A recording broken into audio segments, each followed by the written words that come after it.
6-7 Ekim 2014 tarihinde gerçekten Diyarbakır başta olmak üzere bizim bütün çevre illerde aslında bir kalkışma oldu. Yani devlete karşı bir kalkışmaydı. Bu kalkışmayı öyle ve böyle örtbas ettiler. Olayın vehametini daha az göstermeye çalıştılar. Halbuki orada tamamen PKK'nın egemenliğini kabul etmeyen bütün dindar kesimi tasfiye etmek, memleketten kaçırtmak, kaçmayanları da bir şekilde öldürmek üzere bir plan yapılmıştı. Bu planı uygulamaya işte Kobani adı altında geçirmeye çalıştılar. Ve bu plan hayata geçirildikten sonra bu planın işlemediğini ve dindarları bu memleketten sökmeye yetmeyeceğini anladıktan sonra bu sefer her şeyi örtbas etmeye başladılar. Polis gerçekten bu olayın vehametini hükümetin gözünde küçültmeye, basit iki grup kavgasıymış gibi göstermeye çalıştı ve hükümet de bunu yuttu. Bizzat Mehdi Eker'in kendisi Diyarbakır'a gelip açıklama yaptı. İşte olay iki grup arasındaki birbiriyle meydana gelen bir çekişme, kavgaymış gibi dile getirdi. Olayın sıcaklığıyla hükümetin adamı bizzat o kandırılmış bir haliyle geldi, açıklama yaptı. Olayın vehametini örtbas etmekte o da kullanılmış oldu.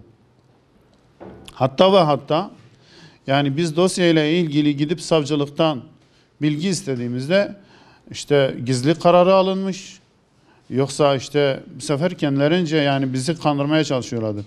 Eğer bu gizli kararı olmazsa dosyadaki bütün bilgiler karşı tarafın yani bu olayı düzenleyen o katillerin de eline geçer, onlar kaçar gibisinden. Halbuki öyle olmadı. Yani bu olayda o kadar gizli tanık olmasına rağmen, o kadar olay açık olmasına rağmen, mobesesi olsun, diğer kamu kurum kuruluşlarının kameraları olsun, hiçbir tanesi delil olarak alınıp incelenmedi. Polis hiçbir şey yapmadı. Yani mesela bir sene sonra daha yeni davası açıldı olaydan sonra. O davası açıldığında baktık dosya bomboş. Yani vicdan azabıyla gidip polise ben olayı gördüm, olayda şu kişiler vardı. Aynen bizzat o bölgede yani Yasinbörü olayında o binanın çevresinde ikamet eden insanlar bizzat vicdan azabı çekerek gittiler, konuştular. Bu insanlar ne o konuşanları korumaya aldılar, tanık koruma sistemine aldılar. Ne bu anlatılanları daha derin inceleme yapmak, bu anlatılanlardan yola çıkarak başka sanıkları, olayların aydınlatılmasını sağlayacak hiçbir şey yapmadılar. Olayı örtbas ettiler. O vicdanlarıyla gidip ifade verenleri de o ifadeyi verdiklerine pişman ettirdiler. Yani biz korkuyoruz ki dosyada sanık kalmayacak. Tutuklu sanık kalmayacak.